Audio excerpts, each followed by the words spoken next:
Bien hallados a Sintonizando Europa. Hoy hablaremos de un tema que se habla muy poco, que es cómo nos ven los europeos a nosotros. La percepción que nosotros tenemos de Europa es dual, es doble. Por un lado, es una especie de padre lejano justiciero, el famoso iremos al Tribunal de Estrasburgo. Y por otro lado, las administraciones, sobre todo la administración española, nos ha ido vendiendo machaconamente de que Europa es un club de estados. Pues bien, Europa, aunque no lo quieran, es la Europa de los ciudadanos. Y eso tiene mucho que ver. Pero la pregunta que hoy nos hacemos es, ¿por qué no nos preguntamos nunca cómo nos ven ellos?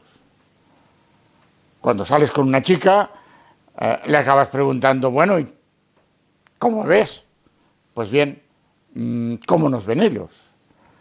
Y sobre todo, esto nos explicará por qué los grandes encontronazos del Tribunal Supremo con Europa y los grandes encontronazos de la derecha, de cierta derecha, también con Europa.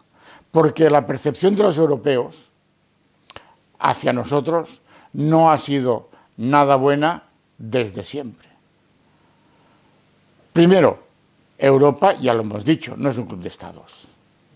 Si nosotros viéramos las imágenes que hay de Europa en los libros de texto y sobre todo de la Europa de los tiempos en que teníamos los tercios de Flandes subiendo y bajando por Europa, como es el de esta ciudad de Nevers, veamos que lo que hace es, protegidos por la Cruz de San Andrés, entran en la ciudad a saco y fuego, matando a la gente en la plaza.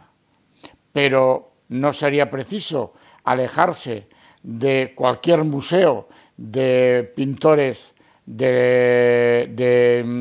holandeses para ver, como es el caso de Amberes, para ver cómo los españoles violan, matan y saquean hombres, mujeres y niños.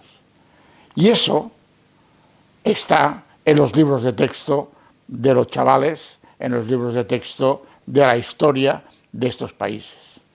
Acabamos ahora aquí con una pintura de Gante, que también fue pasada a cuchillo, sangre y fuego.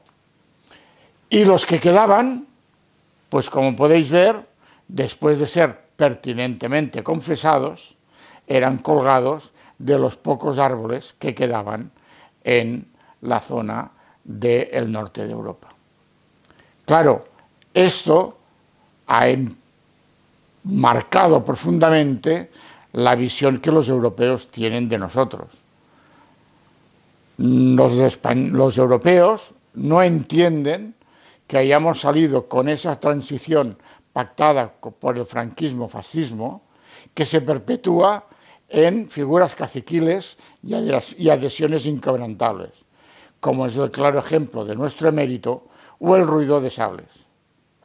¿O se piensan ustedes que los soldados europeos quieren venir a España? Con ese poder judicial también, nada respetuoso con la democracia, que ha olvidado además que son los españoles los ciudadanos que les pagan la soldada y no los poderes fácticos como los bancos. Aquí mandan los de siempre.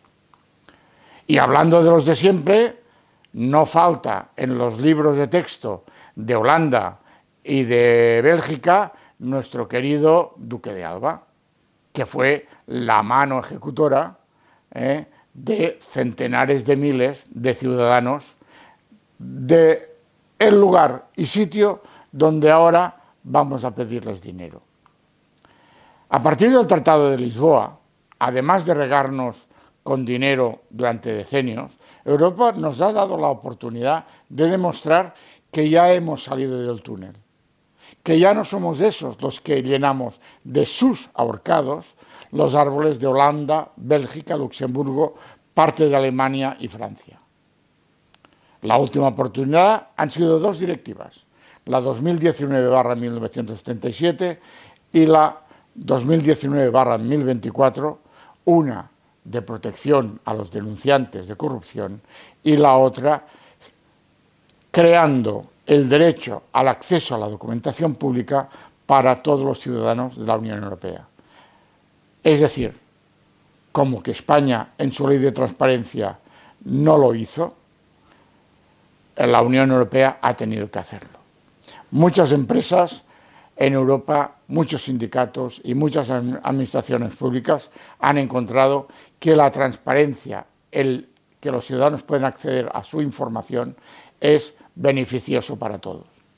Y acabamos con una frase que cerraría la famosa leyenda negra, que a lo mejor un poquito o un mucho bastante es cierto.